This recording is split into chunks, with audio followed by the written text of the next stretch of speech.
Abuja American School writes EFCC set to refund Yaya Bello's $760,000 US children's advance school fees payment. Don't interfere in my administration, Benue governor warns predecessors. Court frees monarch, 42 others over Rivers DPO's murder. Let's take headlines outside Nigeria. Gaza pair, U.S. begins building floating base to boost aid. And in South Africa, the country is set to mark 30 years of freedom amid inequality and tense election ahead. Those are the headlines we're monitoring at this hour. Well, tonight on Politics HQ, the resignation of the former governor of Imo State, Emeka Ihedioha, from the opposition People's Democratic Party seems to have opened the floodgates, not of heaven this time, but the floodgates of departures from the opposition party in Imo State. Now, what exactly is happening to the People's Democratic Party, which is once was the largest party on the continent of Africa? We'll seek to find out tonight. My name is Kofi Bartels. Politics HQ starts now. You're welcome. Politics HQ coming your way for the first time on a Friday night. And of course, this is going to be the pattern of our presentation going forward. So please make it a date with us every single Friday. Well, former governor of Imo State and former Deputy Speaker of Nigeria's House of Representatives, Emeka Ihedioha, this week, on the 23rd of April, that is, tendered his resignation from the opposition People's Democratic Party, of which he has been a member since 1998. That's a long time, even before the 1999 elections. In his resignation letter, Ihedioha said that the party had taken a path that is at variance with his personal beliefs, and he lamented that the party had failed to carry out internal reforms, enforce its own rules, or even offer credible opposition to the ruling All Progressives Congress, a party at the center.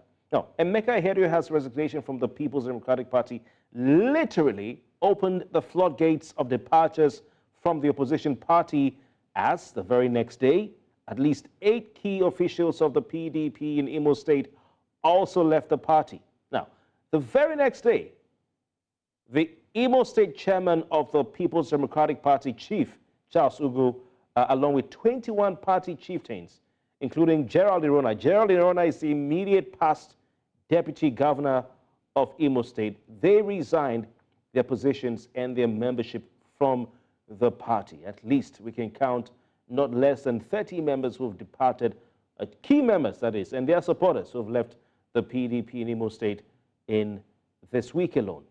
Now, this development comes less than 1 week after the National Executive Committee of the PDP met in Abuja amidst internal wranglings and issues that needed to be sorted out, many of which the party failed to properly address at its NEC meeting. We'll try to draw the nexus, connection between all that has been happening in the PDP and the recent departures. Our guest tonight, Ambassador Ajachukwu Sampson is a former director of protocol in the People's Democratic Party in Imo State. He joins us from Abuja. We also have Honorable Mike Ahumibe. He is the Southeast Zone Organizing Secretary of the People's Democratic Party. He joins us from Imo State via video link. When we come back from this break, we'll speak to our guests to try and make sense of what is going on in Nigeria's largest opposition party. Good to have you back. We're ready for our conversation. We have standing by Ambassador Ajachukwu Sampson, who is a former director of protocols of the People's Democratic Party in Imo State. Ambassador Eze, good to have you. Good evening. Yeah, good evening, my brother. Ambassador, can you hear me, please? Yes, I'm hearing you. Can you hear me too? All right. If you can hear me, yeah. What is, in your opinion, what are the underlying reasons behind the resignation of Emeka Ihedioha from the PDP, a party he has been in since 1998, a foundation of the party. Now, he says that the PDP has taken a path that is at variance with his personal beliefs. So what path is he referring to? What path is he talking about? Ambassador. Okay, you mean His Excellency Right Honorable Emeka Ihedioha, the former governor of Imo State? Yes, yes. Actually, the part he's talking about is that the party has deviated from its ideology. Ideology, what it stands before Nigerians, and even in the party, within the party. There is no longer a internal party democracy. Elders like him will prefer good counsel for our party to move forward. The party leadership will ignore him. And at the end of the day, most of those things maybe he pointed out, and some other Nigerians pointed out, will keep on repeating. Our party every day is losing touch with people, with the man. Nigeria. But you can see with the recent happenings, after people are getting tired. People are seeing our party as an appendage of APC. You can imagine our party cannot stand for other come out and speak strongly as an opposition party against the happenings in since 1999 up to that. The worst election we have had as a PDP in Imo is the current one we had in 2023. And these things, when they Are you talking about the state election, the governorship election, or the presidential election? When you say the worst election? Yes, the governorship election that happened in Imo. The one that just happened 2023, the last governorship election. If you check the records, that's the worst out the PDP has ever had in Imo. It has never been this bad. 2023, His Excellency Right, 2015, His Excellency Right Honorable Emeka Ihedioha came on board, gave one of the most popular governors in the Southeast a challenge. The records shows that he almost lost that election. I don't just want to go and begin to talk about what happened, the underhands, and the things that happened that at the end of the day that made. Okay, you're talking about the Supreme Court victory that Hope Uzodinma won. No, the enact declaration declared Emeka Ihedioha the governor. Yeah. It's only the Supreme Court that declared Hope Uzodinma governor. But we know that from Emeka Ihedioha was the governor. So do you think it was that easy for him to put in his son-in-law as a governor? It took Emeka Ihedioha effort, consultations, appealing to stakeholders of civil society group and what have you. And everybody saw that he has the good intentions of Ndimo, and they gave him that mandate. And we are removed unceremoniously. 2023, we would have administration and win Imo. But because of to look beyond now. Okay, Ambassador Ajachukwu Sampson, we want to take a break. When we return, we'll continue the conversation. Of course, Imo State is one of the states that has a very, very interesting political situation that if you want to analyze, there are lots of plots and twists and angles and perspectives to what is going on in Imo State. We're talking about the APC, talking about Labour Party, APGA, and the PDP. We'll be right back. Please stay with us.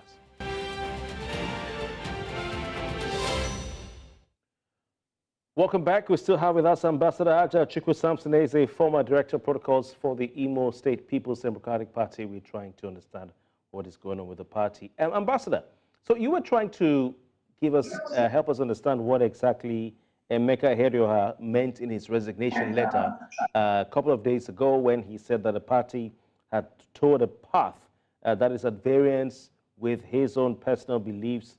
I was asking what path that is. And you talked about the 2023 Imo governorship election, that the party recorded a dismal result. You also said that in the previous election, 4 years prior, that was in 2019, that Emeka Ihedioha, who was then the candidate of the PDP in that election, was able to win. He was declared the winner by INEC, but lost when an appeal was filed at the Supreme Court. That's when he lost out. So are you saying that there is a connection? I need to understand what part the party is doing. Because, yeah, we know what happened. We know, that Samayanwo emerged as the candidate of the PDP. We know later Emeka Ihedioha and Samayanwo had to reconcile where Ihedioha promised to support him.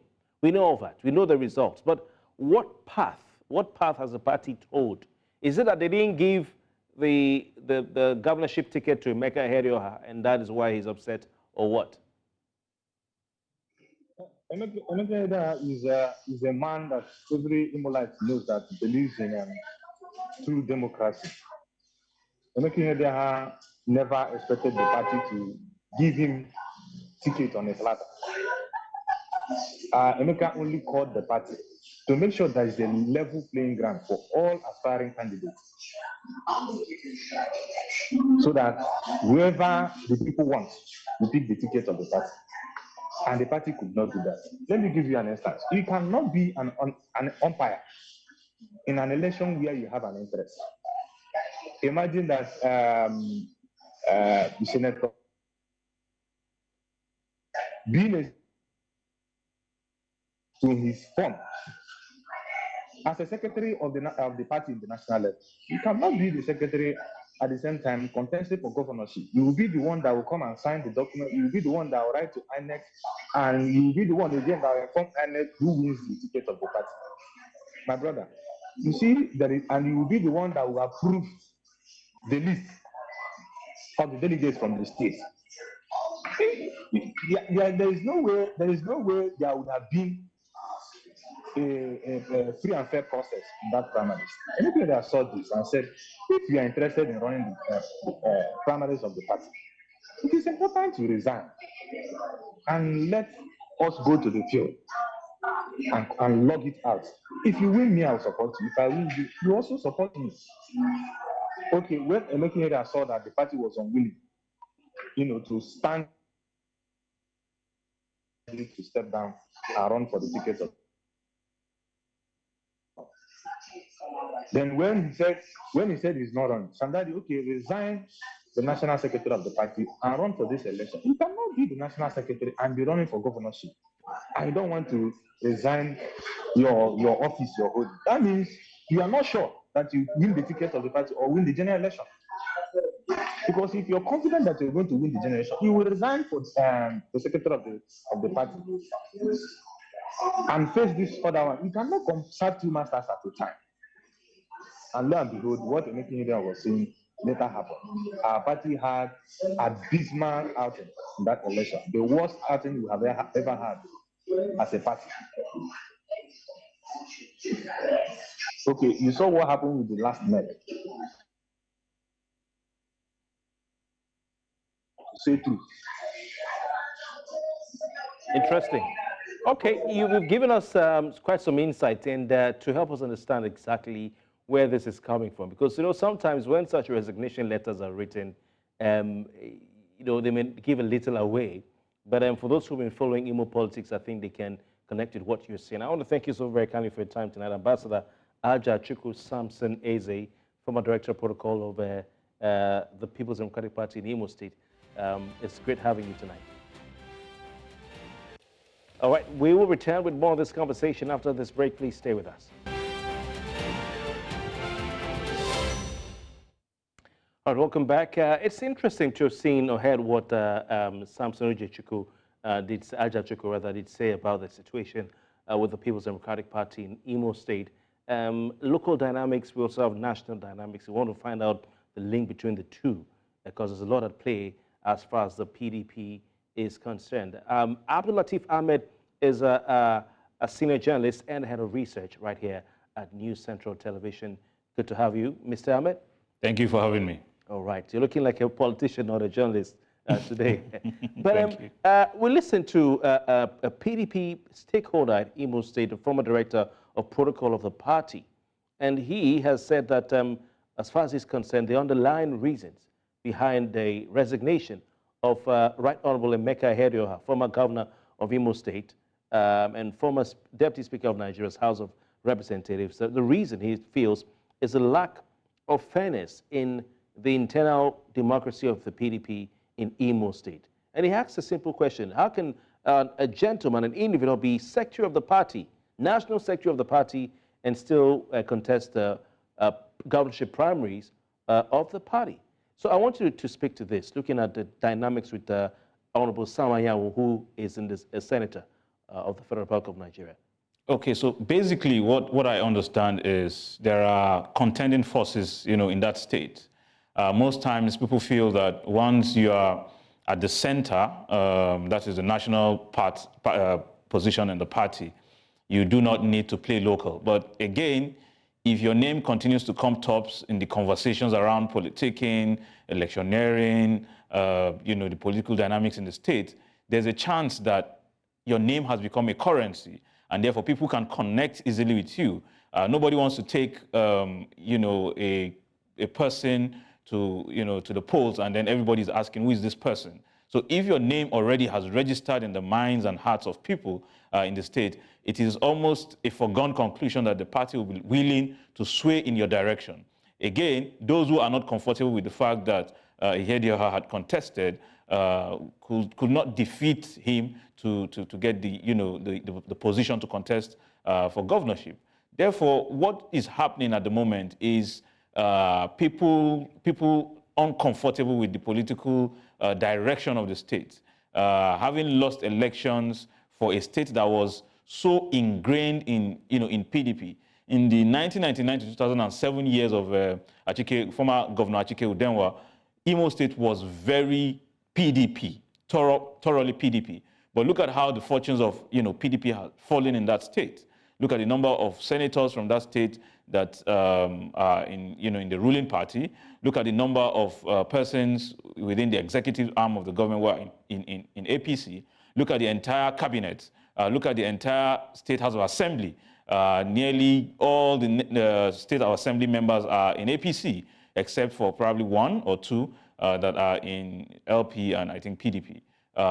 If you are unable to win an election in a state like Imo State, where a lot of persons have continued to deride the current governor as the governor of the Supreme Court, as against a governor that was voted. If you believe, for example, that governor was, didn't merit being a governor, what I would have expected was, a coalition of forces, to dislodge him. But they ended up in the election, and again, the APC was able to show a strong outing. That tells you that the PDP did not get its acts right. You don't just rely on the sentiments of the public and assume that because there's a lot of poverty in the land, there's a lot of discontent in the land, there's a lot of anger against the ruling government, then automatically it means that people will be willing to vote for the opposition.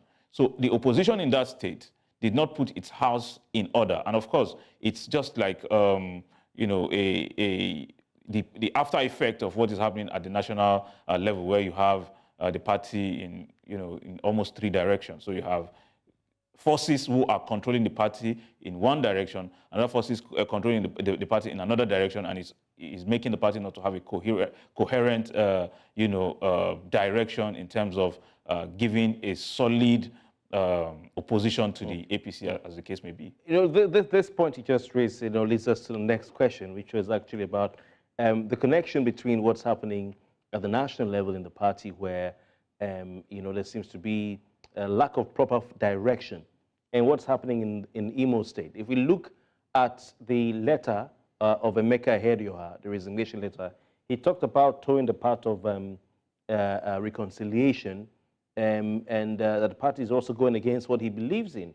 He also made some points to say that there's lack of obedience to internal rules of the party, and the party is not able to form a formidable opposition to the All Progressives Congress. So I wanted to just expatiate on this lack of obedience to the internal rules of the party, because we also saw where the party, some members said, oh, hold on a minute, a certain person cannot be chairman because we have the principle of zoning. And now we see the same thing playing out in Imo State. So talk about briefly the lack of adherence to the rules of the PDP. So the party itself had shot itself in the feet when it couldn't read the political currents of Nigeria properly. When we saw the colossal failure of the of the past government of former President Muhammadu Buhari, 8 years in power from someone who was from the north, it was almost an unspoken or unwritten understanding that power has to shift to the south. So it was almost like a political harakiri, if you want, suicide, if you want, for you to say you're zoning, the leadership of the party to the north. That aside, it caused a major issue in the party, where you have one of the major funders of the party in the person of former Governor Wike, going to the left while Ajachukwu was on the right. They were not agreeing on almost anything. He wanted a situation where the then chairman, who was also from the north, would be reverted to someone from the south. So they were going up and down on this issue, and it caused a lot of lack of coherence, lack of unified, punch against the ruling party. Again, because of what was happening, there was almost no proper alignment. When I say alignment, I mean when you are done with an election, it does not mean that that is the end of the world. It means that you need to sit down, evaluate the reasons why you lost or the places where you had strong showing, and see how you can build on it. Up until today, if you look at what is happening in the party, you have almost 3 or 4 different factions of the party. Some are, dancing with the APC. Some are in bed with the APC. Some other ones are, in the morning they are PDP and at night they are APC. How is it possible that a person like former Governor Wike, who belongs to the PDP, has his own loyalists in his state belonging to the APC? He is attending meetings with the APC. You're unable to penalize him or penalize his, foot soldiers. What you are sending to the, to members of the party is that you are weaklings, because a party must adhere to certain rules and regulations, so that when you do anti-party activities, you are supposed to be penalized, so that it is clear from the word go that you cannot mix 2 things together and assume that you can eat your cake and have it. That is what is affecting the PDP. So the PDP needs to sit back and say, where did the rain start beating us? And then begin to think of how to reinvent itself and offer itself as an alternative party to the ruling party. A lot of people do not see any difference between the APC and the PDP because they are mostly in bed together. Oh, okay. Are we going to see this move by Emeka Ihedioha trigger something in the People's Democratic Party, departures? If you remember what happened during the Arab Spring, Abdul Latif Ahmed, where one action of Bouazizi triggered a reaction in the entire North Africa.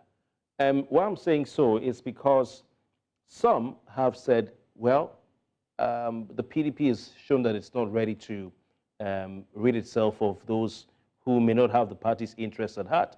We had Gabriel Suswam, if I'm not mistaken, who also said that there are subterranean forces who are in the PDP, holding key positions in the PDP. These are people who are working for people outside the People's Democratic Party.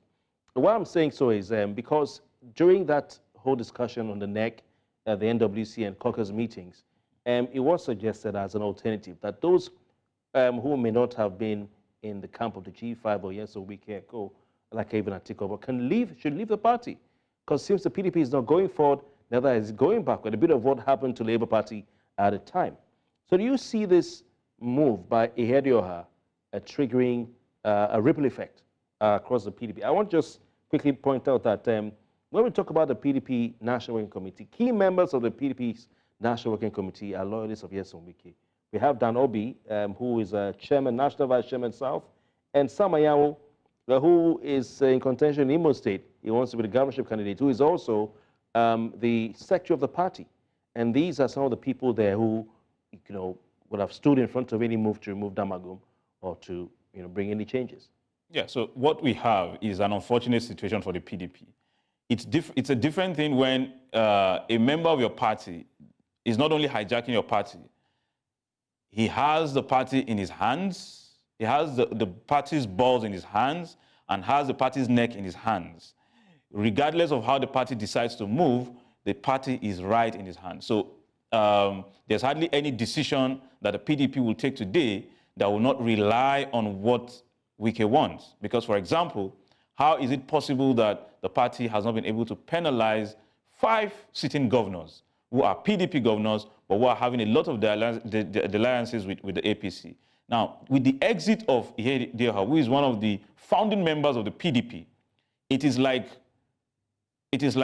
sounding the death sentence of PDP in that state, because already you have the PDP unable to breathe in the state, a state that it held very strongly between 1999 and 2007.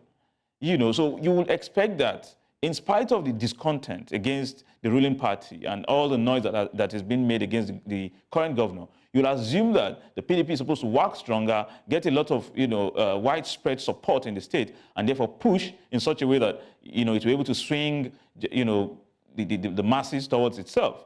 However, with the exit of Ihedioha, we already have about 7 to 8 members of the party, high-ranking members of the party in the state, who have signed their resignation and exited the party. Where they will head to, we are not sure, but it is likely that they will join the ruling party because, again, nobody wants to be, in politics just for the fun of it. They want to, position themselves in strategic, position such that they will be able to matter in the scheme of things. So we have mass resignation. We have, the party without a solid structure in the state. Okay, I'm so sorry. I'm so sorry. Yeah. Okay. We'll talk about where Ihedioha and his supporters may be headed next. Let's just take a quick break, and for those watching, we'll be right back. The conversation, please stay with us.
Abdul Latif Ahmed is head of research right here at News Central Television. He's been giving us some interesting analysis. Following the resignation of Emeka Ihedioha from the People's Democratic Party in Imo State and through his ward, and of course, subsequent resignation, departure of at least 30 key members of the Imo State PDP in the 2 days that followed Emeka Ihedioha's resignation. Former deputy, immediate past deputy governor of the state resigned, left his position, left the party rather, and the chairman of the PDP in Imo State also left the party. Abdul Latif Ahmed, you're suspecting that Ihedioha may be headed to the All Progressives Congress, but I don't know. Some feel, and we know that, for instance, some characters or persons like Uche Nwosu, the son-in-law of former Governor Rochas Okorocha, and others have called for Ihedioha to join the All Progressives Congress.